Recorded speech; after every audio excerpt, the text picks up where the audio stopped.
Hello and a very warm welcome to Zunaira Azhar Official.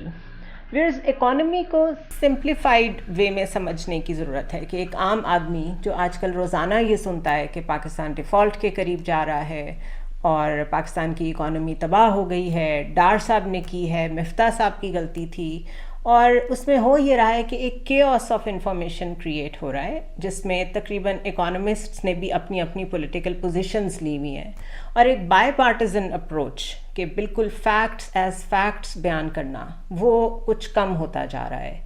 I have tried कि मैं आपके साथ share करूं information with a person who is very non partisan, बहुत expert है अपनी फील्ड में, ही इज़ एन इकोनॉमिस्ट, और चीज़ों को बहुत सिंप्लीफाई करके बयान करते हैं कि आम आदमी भी समझ सके कि प्रॉब्लम कहाँ है। मैं जावेद हसन साहब की बात कर रही हूँ। He has been kind enough, उन्होंने हमें आज ज्वाइन किया है for a short interview. He is a graduate of Imperial College London and an MBA from London Business School. Investment banker भी हैं by training and held senior positions in London and Hong Kong in prestigious investment banks. बहुत शुक्रिया जावेद साहब for joining us. अच्छा जावेद साहब, जो सबसे पहला क्वेश्चन एक ऐसे बंदे के माइंड में आता है जो इकोनॉमी को नहीं जानता, उसके लिए सबसे पहले तो ये बताएं कि अभी इतना बुरा क्या हो गया इकोनॉमी के साथ कि डिफॉल्ट की बातें शुरू हो गई हैं। वो आप बाद में बताइएगा डिफॉल्ट क्या होता है। At the moment what is wrong with our economy? हमारी इकोनॉमी में बेसिकली ये हुआ है कि जो हमने कर्जे लिए हुए थे वो अब काफी सारे जो है एक बैग सारे वापस करने पड़ रहे हैं। उसकी प्रिंसिपल जो है वो अदायगी करनी पड़ी है। और उसके वजह से ये हो रहा है कि हर साल कोई 22-23 बिलियन डॉलर्स जो है आपको वापस करने पड़ रहे हैं in terms of principal plus interest payments. Right. और ऊपर से आपको आपकी जो खसारा है, ट्रेड डेफिसिट जो आप ट्रेड करते हैं दूसरे मुल्कों से, वो उसके वजह से, और आपकी जो पेमेंट्स है दूसरी पेमेंट्स, उसके वजह से कोई 10 बिलियन हर साल वो उस पर ऐड करते हैं। तो इसका मतलब आपके हर साल आउटफ्लो जो है, जो मुल्क से निकल रहा है डॉलर्स, कोई 30 से 32 बिलियन है। तो आप ये समझिए कि इस मुल्क को अगले 3 साल में कोई 100 अरब डॉलर वापस करना है। वाह। और हमारे पास इस वक्त है कितना? अभी हमारे जो रिजर्व्स में है, जो स्टेट बैंक के रिजर्व्स हैं, जो प्योरली जो स्टेट बैंक है, जो इफेक्टिवली मुल्क के हैं, हमारे और आपके नहीं, मतलब जो गवर्नमेंट के हैं, हम्म। वो है 3 बिलियन, 3 अरब डॉलर। और उसमें भी आप ये समझ लिए कि कोई 60-8 बिलियन वो है जो सऊदी अरेबिया, चाइना, कतर और UAE ने डाले हुए हैं, उनके मैंने डिपॉजिट्स। डिपॉजिट किया है। तो उनने डिपॉजिट दिया हुआ है, तो हमारे पास जो उनके रिजर्व्स हैं बल्कि नेगेटिव में। ये यहाँ तक मामला कैसे पहुंचा? क्या मार्च में ये बात दुरुस्त है कि इमरान खान की गवर्नमेंट में कुछ हालात बेहतर थे और ये जो कुछ खराब हुआ है ये इन 8-9 महीनों में हुआ है? नहीं, देखें, ये जो रिपेमेंट शेड्यूल था, जो वापस पैसे देंगे, ये तो इमरान खान के टाइम में भी था। मगर ये था कि इसलिए कि पॉलिटिकल स्टेबिलिटी थी हम्म। और आपकी इकोनॉमी चल रही थी, और ये था कि आप जाके इंटरनेशनली आप बोरो कर सकते थे। आपकी जो इंटरनेशनल मार्केट में क्रेडिट मार्केट होती है, वो जो मार्केट जिसमें आप जाके बोरो कर सकते हैं, वो आपकी खुली हुई थी। More right. ओवर आपकी रेमिटेंस मुस्तकिल बढ़ रही थी। आपकी रेमिटेंसेस कोई 3.25 अरब तक पहुंच रही थी, 3.25 अरब डॉलर तक। आपकी एक्सपोर्ट्स भी कोई 2.5 अरब डॉलर तक पहुंच गई थी। तो जब वो हो रहा था तो आपकी जो डेफिसिट्स थी ट्रेड में, जो जिसको कहते हैं सारा मिला के ट्रेड और जो रेमिटेंसेस के current account balance, current account जो बेसिकली आउटफ्लो ना इनफ्लो होता है एक मुल्क में डॉलर्स का, वो बेसिकली पॉजिटिव होती जा रही थी। मगर जब ये पॉलिटिकल अनसर्टिनिटी आई है, दो चीज हुई है। उस सबसे पहले तो ये हुआ कि आपकी जो क्रेडिट मार्केट है, जो उसमें आपको एक्सेस बंद हो गया, तो आप जाके कहीं से बोरो नहीं कर सकते हैं। जो भी वापस करना है, वो पहले ये होता था कि आप बोरो करते थे, उसी को वापस कर देते थे, तो आप एक्सटेंड कर देते थे इसको। अब वो फैसिलिटी बंद हो गई, अब तो बस बोरो करना है और आप इसको रिफाइनेंस भी नहीं कर सकते हैं। ये समझिए कि आपके घर में आपने लोन लिया हुआ है और आपको वापस करना है, तो आप एक और लोन लेते हैं उसके और उसी को वापस कर देते हैं, तो एक्सटेंड कर देते हैं उसका जो पीरियड है। राइट। ये इतनी अच्छी बात नहीं, मगर एटलीस्ट आप मुसीबत में नहीं होते हैं। मगर ये जो मार्केट जो आपको एक्सेस बंद हुई है ना, उससे सारी मुसीबत आई है। और ये आप देखिएगा जो आई थिंक 7 अप्रैल को ये वोट ऑफ नो कॉन्फिडेंस हुआ था ना, 8 अप्रैल को। और राइट। आप देखिएगा एक चीज होती है क्रेडिट डिफॉल्ट स्वैप, वो होता है जो इंश्योरेंस प्रीमियम जो बाहर वाले जो आपको पैसे लेंड करते हैं वो चार्ज करते हैं कि कितना उसका रिस्क है डिफॉल्ट होने का, कि वापस नहीं देंगे आप उस वो पैसे। वो कोई 6-7% होता था जब पीटीआई की गवर्नमेंट थी, इमरान खान साहब की गवर्नमेंट थी। जैसे ही वोट ऑफ नो कॉन्फिडेंस हुआ है, वो देखेगा एक बैग स्पाइक हुआ है। इसलिए नहीं कि शायद ये उनको गवर्नमेंट बट ना पसंद है, अनसर्टेनिटी, मगर वो अनसर्टेनिटी। अनसर्टेनिटी, पॉलिटिकल इंस्टेबिलिटी, वो सारी चीज हो गई। तो वो 20% गई। उसके बाद आपने सुना ही होगा कि वो बढ़ती गई। एक वक्त में ऐसा आया था कि 95%, वो तो मीनिंगलेस नंबर है 95%। जब एक दफा कोई 40% से ऊपर हो जाती है, इसका मतलब आपके पास कोई एक्सेस नहीं। अभी भी कोई 45% है सीडीएस का प्रीमियम। वाह। ये बताइए कि ये जो हम इस साइकिल में फंसे हुए हैं कि हम कर्जा लेके कर्जा उतारते रहते हैं, ये कब से चल रहा है? ये बड़े टाइम से चल रहा है। ये कोई हमारे जो है 30 साल से हम लोग इस साइकिल में पहुंच गए। हम लोग, हमारी प्रोडक्टिविटी नहीं बढ़ रही। हमारे जो पूरी जो एक स्ट्रक्चर बन गई है जिसको कहते हैं रेंट सीकिंग, बेसिकली हमारी कंपनीज रादर देन compete करें और एक्सपोर्ट करें, वो बेसिकली चाहते हैं कि सब्सिडीज मिले, उनको एक प्रोटेक्शन मिले, उनको बस लोकल मार्केट्स में बेचें। हमारी जो जनरली इंडस्ट्री ऐसी नहीं है। अप्रोच है। अदर जी, टॉकिंग अबाउट द अप्रोच, कि जो हमारी अप्रोच है वो ही। हाँ, बिल्कुल अप्रोच है, एक माइंडसेट है। वो बस आप ये सोच के काम कर रहे हैं हमारी इंडस्ट्री के हमको सब्सिडी मिलेगी, हमको प्रोटेक्शन मिलेगा। ये सब जब होगा, that's only when we will do manufacturing. बाकी मुल्क में होता है कि वो मैन्युफैक्चर करते हैं, वो compete करते हैं इंटरनेशनली, उनके बैरियर्स नहीं होते, जो इंपोर्ट ड्यूटीज इतने ज्यादा नहीं होते। यहाँ बेसिकली आप देखिए गाड़ी की इंडस्ट्री सबसे ज्यादा प्रोटेक्टेड गाड़ी की इंडस्ट्री, और एक गाड़ी नहीं एक्सपोर्ट करते हैं। हम लोग यहाँ प्रोटेक्शन जो है इंडस मोटर्स ना, जो भी प्रोड्यूसर्स है, एटलस, पाक सुजुकी, कोई 50%, 100% कुछ गाड़ियों पर ड्यूटीज है। वही गाड़ी जो आपको दूसरे मुल्क में 20-30 लाख की मिल जाती, यहाँ कोई 60 लाख की मिलती। तो ये जो है, इसके वजह से आप कंपिटिटिव नहीं होते हैं, आप इंटरनेशनली मार्केट्स में compete नहीं करते हैं। और ये जनरली हमारे इंडस्ट्री में, अगर देखें टेक्सटाइल वो एक वाहिद इंडस्ट्री है जहां हम लोग एक्सपोर्ट कर रहे हैं, मगर उसमें भी हर किस्म की सब्सिडी मिलती है। कि उनको इलेक्ट्रिसिटी पर सब्सिडी मिल रही थी, उनको ड्यूटी ड्रॉबैक्स मिल रही थी। तो ये, और उनको बहुत ही सस्ता लोन मिल रहे थे थ्रू द स्टेट बैंक। तो ये जब तक चलता रहेगा, हम लोग बेसिकली एक competitive एनवायरनमेंट नहीं प्रोड्यूस करा है इस मुल्क में, और उसके वजह से हम लोग की एक्सपोर्ट्स नहीं बढ़ी। अब वही देखिए बांग्लादेश जो हमसे पीछे होता था, आई अब actually want to ask you this, कि ये हम लोग बांग्लादेश की आजकल बहुत बात सुन रहे हैं, इंडिया, वियतनाम, ये कंट्रीज हमसे पीछे होते थे। जो कहानियां हमने सुनी हुई है वो ये सुनी हुई है, मलेशिया भी हमसे पीछे होता था, इंडोनेशिया भी हमसे पीछे होता था। तो is it the mindset that is the barrier कि हम सब्सिडीज के बगैर रह ही नहीं सकते, और गवर्नमेंट्स भी पॉलिटिकल रीजंस की वजह से सब्सिडीज देती रहती हैं और आईएमएफ को ये पसंद नहीं है? क्या it is all about this mindset, और दूसरे कंट्रीज ने ऐसा क्या किया है कि वो आगे निकल गए हैं? आई थिंक इंडिया को कंपेयर कर सकते हैं बांग्लादेश, मगर सबसे अच्छा एग्जांपल है वियतनाम का। ओके। वियतनाम हमसे पीछे होता था। 1989 में, 1990 में हमारी जब पर कैपिटा जीडीपी, जो एक टोटल वेल्थ होता है मुल्क में, प्रोड्यूस होता है एक साल में, उसको पॉपुलेशन से अगर डिवाइड कर दें तो वो पर कैपिटा जीडीपी उसको कहते हैं। तो वो जो है हमारा कोई 450 होता था, वियतनाम का कोई 320 के करीब होता था। इतना डिफरेंस था। और आज देखें वियतनाम का पहुंच गया है उनका कोई 3,200 और हमारा 1,500, 1,500, और वो 3,300। और वो मुस्तकिल ग्रो करा। उनने ये करा कि उन्हें अपने मार्केट्स जो है वो कंप्लीटली ओपन कर दिए।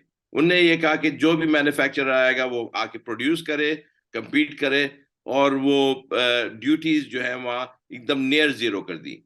पाकिस्तान में ड्यूटीज जो है वो बढ़ती गई, इसलिए कि प्रोटेक्शन। तो वो जो है compete करते गए, उनके हर किस्म की कंपनीज जो वहाँ वियतनाम में आई। ये बाय एंड लार्ज यही बांग्लादेश में हुआ। आप अगर इंटरनेशनल मार्केट के साथ इंटीग्रेट होना चाहते हैं, आप अपनी लोकल इंडस्ट्रीज को नहीं प्रोटेक्ट करते हैं। थोड़ा बहुत इनिशियली प्रोटेक्ट करते हैं, मगर ये नहीं कि सालों साल प्रोटेक्ट करते जाए। तो पाकिस्तान में प्रॉब्लम हुआ है कि जैसे आप सही बिल्कुल कह रही हैं कि एक माइंडसेट बन गया कि जब तक मुझे सारी सहूलतें नहीं जाएंगी कि मैं उठ के काम करूं, मैं कुछ नहीं करूंगा। राइट। एंड ये जो इंडस्ट्रियल माइंडसेट है, इससे आप कभी नहीं compete कर सकते हैं। और इसीलिए देखिए, it's a two way thing. Governments भी आदी कर चुकी हैं, शायद उन्होंने इस तरीके से अपना वोट बैंक भी इंटैक्ट रखा हुआ है इंडस्ट्रियलिस्ट के साथ, बिजनेसमैन के साथ, उनको भी सब्सिडीज मिलती रहती हैं। But when it comes to IMF, उनको सब्सिडीज से बहुत प्रॉब्लम होती है। एक तो ये एक्सप्लेन करें कि क्या वो भी यही ड्रिल करना चाहते हैं कि हमारी मार्केट्स कंपेटिटिव हों और हम ये सब्सिडीज देना और ये सहारे देना बंद करें? और दूसरा, do we really need IMF? right now we absolutely need IMF। इसलिए कि अगर IMF नहीं होगा, मैं आपके फर्स्ट सेकंड क्वेश्चन पहले जवाब देता हूं। अगर IMF नहीं होगा तो हम लोग ऑलमोस्ट सर्टनली डिफॉल्ट कर जाएंगे, और डिफॉल्ट करेंगे तो उसके काफी नतीजे आएंगे जो अच्छे नहीं है। मगर उसके बारे में भी बात कर सकते हैं थोड़ी देर में। मगर ये है कि जो IMF कह रहा है वो दो चीज कह रहा है। एक तो ये सारी आप कंपिटिटिव हों कि एक्सपोर्ट्स आप बढ़ाएं और इंटरनेशनल मार्केट के साथ इंटीग्रेट हो। दूसरी चीज वो कह रहा है कि जो आपका जो गवर्नमेंट है वो जो मुस्तकिल खसारे में रहता है, डेफिसिट में रहता है, कि आप जो है ये जो सब्सिडीज दे रहे हैं, ये जो आप प्रोटेक्शन दे रहे हैं, ये जो हर चीज दे रहे हैं जो आप अपने को मुल्क को चलाने के लिए, ये आप बोरो करके दूसरों ममालिक से, दूसरे ममालिक के टैक्स पेयर से, इंस्टेड ऑफ ये कि आप खुद टैक्स करें। यहाँ टैक्स टू जीडीपी रेशियो एक बहुत इंपॉर्टेंट रेशियो है, वो है 10%। अब इंडिया में भी टैक्स टू जीडीपी रेशियो 20% से ज्यादा है। हमारे सारे कंपैरेबल कंट्रीज जो हैं वो कोई 15-20% है। पाकिस्तान में 10% है। अब 10% में वो भी जो 5.5% है वो चला जाता है प्रोविंसेस को।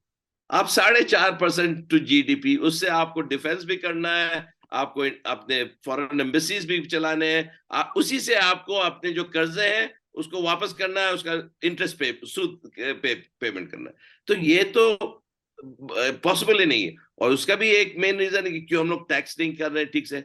इसलिए नहीं टैक्स कर रहे हैं, इसलिए कि जो पॉलिटिकल गवर्नमेंट्स हैं, और अनफॉर्चुनेटली बहुत पॉलिटिकल एंड नॉन पॉलिटिकल, वो जो हैं जो वेरियस कंस्टिट्यूएंसीज हैं पाकिस्तान में, वो लैंड ओनर्स को नहीं करना चाहती हैं, कुछ जो है रिटेल सेक्टर को नहीं करना चाहती हैं, जो रियल एस्टेट सेक्टर है वो टैक्स नहीं होनी चाहती। तो बेसिकली जो रह जाते हैं टैक्स, वो बेचारे जो एम्प्लॉइज हैं कंपनीज के, सैलरीड क्लास जो है इफेक्टिवली वो पे करती है, ना जो कॉर्पोरेट जो एक्चुअली रजिस्टर होके ठीक से काम करना चाहती है और वो पे करती है। तो आपका इतना एक नैरो बेस हो गया है टैक्स का। तो जब वो आप नहीं टैक्स कलेक्ट करते तो आप कैसी गवर्नमेंट सोचती है? वो सोचती है बस इंपोर्ट ड्यूटीज के through. We are one of the few countries जहां one of the highest percentage of हमारी टैक्स कलेक्शन जो है वो इंपोर्ट से।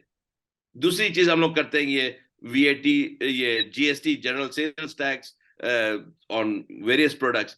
तो हम लोग बेसिकली हमारी ज्यादातर कोई 70% टैक्सेशन जो है वो अब इनडायरेक्ट टैक्सेशन है।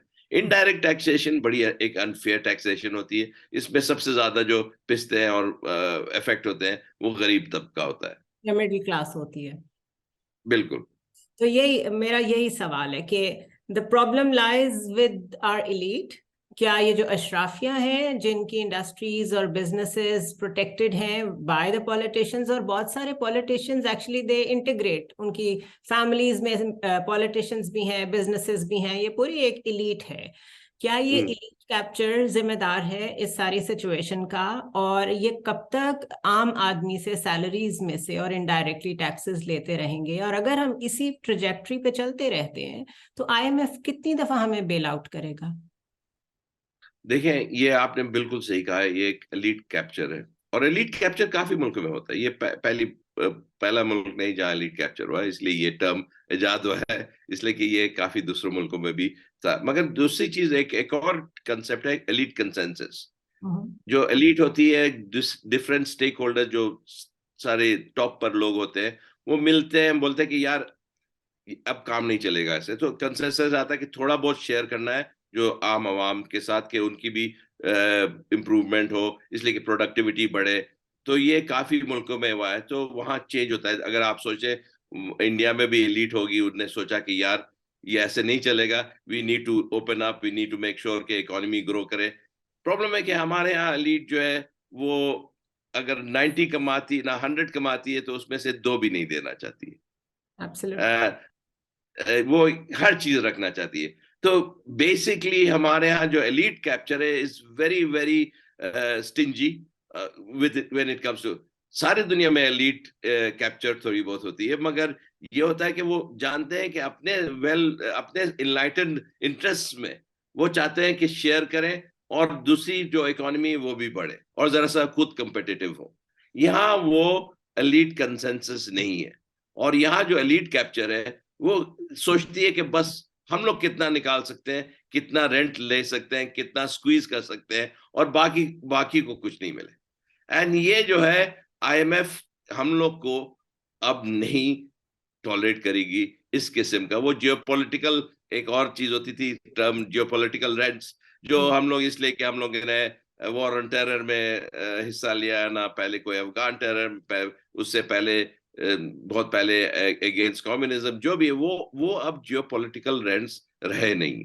अब कोई भी हम लोग को सपोर्ट नहीं करने के लिए तैयार है, कि बेसिस के यार बस इसलिए कि हम लोग काम कर रहे, हम लोग कोई जियोपॉलिटिकल हम लोग का फायदा है, तो ये लो इतना लोन ले लो और काम चलाओ। जैसे कोalition सपोर्ट फंड आ जाता था एंड ऑल दैट। और अब तो सऊदी हाँ, अरेबिया ने भी कह दिया है कि वो भी जिनको पैसे देंगे वो भी आईएमएफ मॉडल पे तकरीबन जाना चाह रहे हैं उसी तरीके से। तो is there any hope for Pakistan? I think I always believe crisis is a very good time. Hopefully, we will not lose this opportunity. This is a time when we should, हम लोग को समझना चाहिए कि ये क्राइसिस जो आया है क्या रीजंस हैं, और काफी लोगों को समझ है, और ये अब चल नहीं सकता। और मोर ओवर आई थिंक एक लिहाज से बड़ी अच्छी बात है कि आईएमएफ बड़े टफ टर्म्स दे रहा है। वो कोई हम लोग को आसान तरीका नहीं बताया कि आप कैरी ऑन करें ये सब्सिडीज, आप कैरी ऑन करें ये प्रोटेक्शन, ये आप कैरी ऑन ये करें ये fixed exchange rate, which is again बड़ी एक अहमकाना हरकत थी ये दार साहब की। तो ये अब जो है, अब जो आपके इंटरनेशनल स्टेक होल्डर्स हैं इस मुल्क में एक लिहाज से, वो आपको वो टॉलरेट करने के लिए तैयार नहीं है। तो आपको अब चलाना पड़ेगा मुल्क जैसे दूसरे मुल्क चलते हैं, कम्पिटिटिव एनवायरनमेंट करना है, अपने कैपेबिलिटीज बढ़ानी है, अपने लोग को स्किल करना है, और फिर ऐसी इंडस्ट्रीज प्रोड्यूस करनी है जो इंटरनेशनली compete कर सकती हैं और प्रोड्यूस करें। अब ये जरूरी नहीं है कि हम लोग वही टेक्सटाइल करेंगे, हम लोग को पता भी नहीं है कि शायद कितनी कैपेबिलिटीज हैं। आईटी सेक्टर बड़ी तेजी से ग्रो करी थी, मगर ये रिसेंटली जो हम लोग ने ये फिक्स एक्सचेंज रेट करा, उसके वजह से उसकी ग्रोथ रुक गई। आप अगर, अब जो है मुझे पता है, मेरे दोस्त हैं जो सॉफ्टवेयर इंजीनियरिंग सेक्टर में, Pakistan is the most competitive in terms of software engineers, it beats Turkey. India तो कोई जा भी नहीं रहा, इसलिए कि software engineers are the most expensive. वो इंडस्ट्री बढ़ते बढ़ते बिलियंस में हो सकती है। आपकी मेज एक्सपोर्ट्स बढ़ी हैं, राइस एक्सपोर्ट्स 10 टाइम्स बढ़ी, और उस इंडस्ट्री में कोई सब्सिडी नहीं है। बल्कि अजीब बात है कि जहां कोई सब्सिडी नहीं होती है वो इंडस्ट्री सबसे अच्छा करती है। एंड उसका एक रीजन, कंपेटिटिव होती है, सोचते हैं, नए प्रोडक्ट्स लाते हैं, इनोवेशन लाते हैं, वो they try and work towards making themselves internationally relevant. ये अगर जहां आपने जो डार साहब ने जो आईएमएफ को कहा था कि अगर आप हमसे बात नहीं करते ना करें, हमें भी आपकी जरूरत नहीं है, और जिस टोन एंड टेनर में उन्होंने वो फिच एंड मोडीज से बात की थी, व्हाट वाज दैट? वो क्या कॉन्फिडेंस था? How do you see that? I think वैसे कॉन्फिडेंस को तो दाद देना चाहिए। आई विश मेरे पास भी ऐसी कॉन्फिडेंस हो, और मगर कभी कभार जो इस किस्म की कॉन्फिडेंस जो है ना, एक फुल हार्डी कॉन्फिडेंस कहते हैं, एक अहमकाना कॉन्फिडेंस है। ये मुल्क उस मोड़ पर नहीं है जहां आप किसी को लेंडर ऑफ लास्ट रिजॉर्ट जो आईएमएफ है उसको कहें I don't care if you come और नॉट। ये बड़ी एक गलत मैसेजिंग है, और ये आई थिंक इनकी एक मिस इम्प्रेशन था कि इस सऊदी अरेबिया, ना कतर, ना चाइना हम लोग को एनीवे बेल आउट कर देगा चाहे कुछ कहे। अब वो टाइम नहीं रहा, ये 90s नहीं है, ना ये 2010 है, वो अब टाइम गुजर गया है। The people are not tolerant, इसलिए कि सारे मुल्क के अपने टैक्स होल्डर्स हैं। अगर आप सोचे सऊदी अरेबिया में एक बड़ा हैवी जीएसटी लगा उनके अपने पॉपुलेशन पर, वो जहां कोई टैक्स फ्री होता था, एक टैक्स फ्री कंट्री होता था, अपने लोग जब टैक्स भर रहे, वो क्यों हमको पैसे देंगे और हम लोग टैक्स नहीं लगाए? अंडरस्टैंडेबल। तो आई थिंक जो British I think under secretary था जो जनीवा में, उसने कहा था हम लोग तैयार है हेल्प करने के, मगर ऐसा नहीं हो सकता है कि आपके खुद लोग जो है वो टैक्स नहीं पे करें। आपने जुनैर, आपने खुद देखा होगा, लिबर्टी एक बड़ी मार्केट है लाहौर में, उसमें जो टैक्स कलेक्ट होता है all together is less than few billion rupees. एक hundreds of billions of rupees के ट्रांजैक्शंस होते हैं। प्रॉफिटेबिलिटी आप देखिए, they some of the richest people in Pakistan, मगर जो टैक्स कलेक्ट होता है ये कैसे हो सकता है? Now that is not going to be given a free ride any more, and it should not be. ये बताइए कि इस दफा जो उन्होंने कहा है कि पीटीआई भी सिग्नेचर करे इस एग्रीमेंट पे जो इस दफा हो रहा है, क्या वो उन्होंने इस पॉलिटिकल अनसर्टेनिटी को देखते हुए कहा है कि यू नेवर नो एक साल में यहाँ कौन सी गवर्नमेंट आए, यहाँ क्या सिचुएशन हो, तो जितने भी पॉलिटिकल स्टेक होल्डर्स हैं वो सिग्नेटरी होने चाहिए इस प्रोग्राम के? क्या दिस इज द रीजन?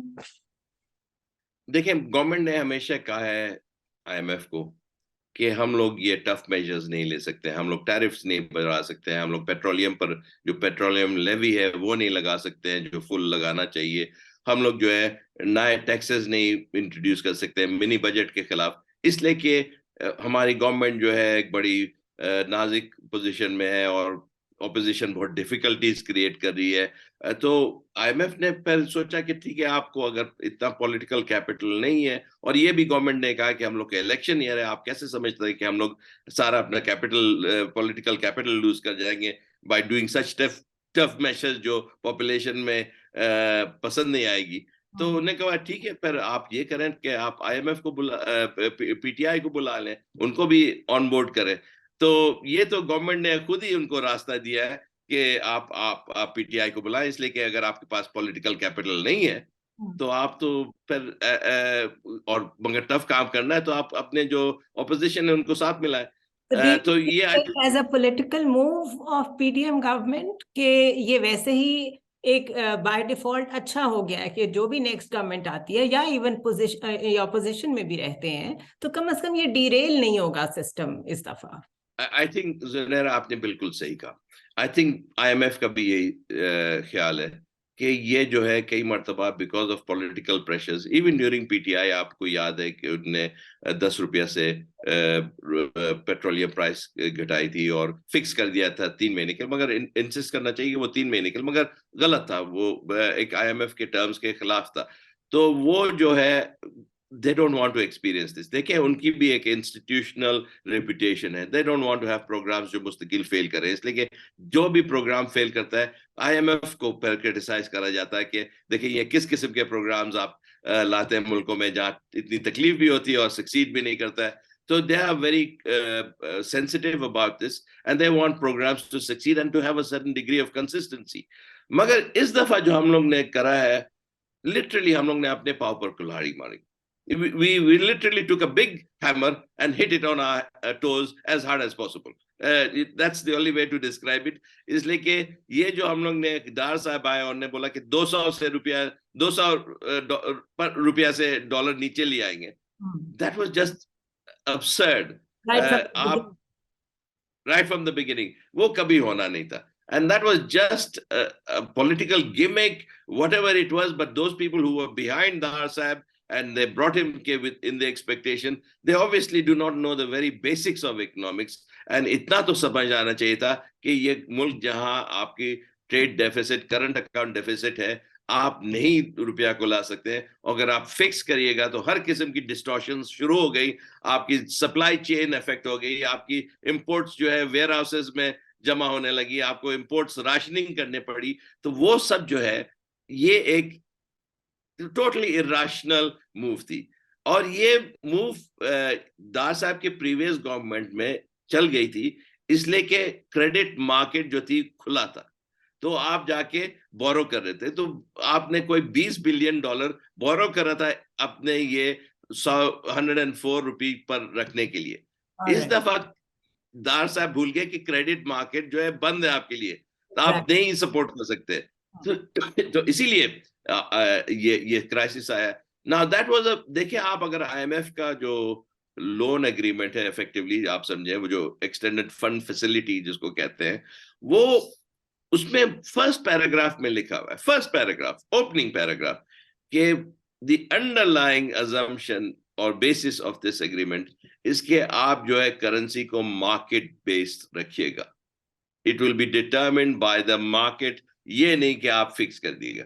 आप ब्रीच करा एक बेसिक लोन की कवर्नेंट जिसको कहते हैं, ना एग्रीमेंट ना शरायत, और वो अगर आपने ब्रीच करा तो ऑब्वियसली आपका जो लेंडर है is not going to be happy। तो ये तो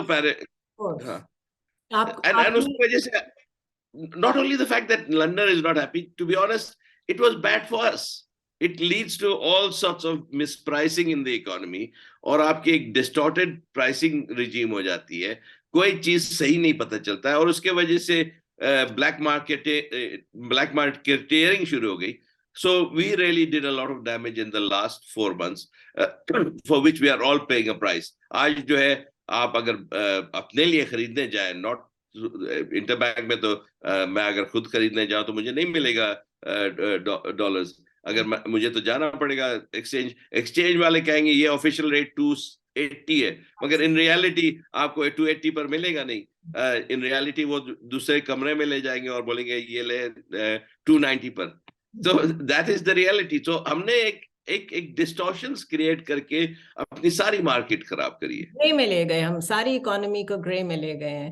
आपने कहा है देयर इज होप। जो भी नई गवर्नमेंट आती है, या इवन यही वाली गवर्नमेंट अभी इस एक्सटेंडेड प्रोग्राम के साथ अगर कंटिन्यू करती है, तो विद इन 4 months 5 months आप कब देखते हैं कि कुछ ना कुछ चलता रहेगा, मामला बेहतर होना शुरू हो जाएगा? I have bad news there। I wish I could say कि 4 महीने में चीजें ठीक हो जाएंगी। I'm afraid it's not going to be quite like that। It's going to take time।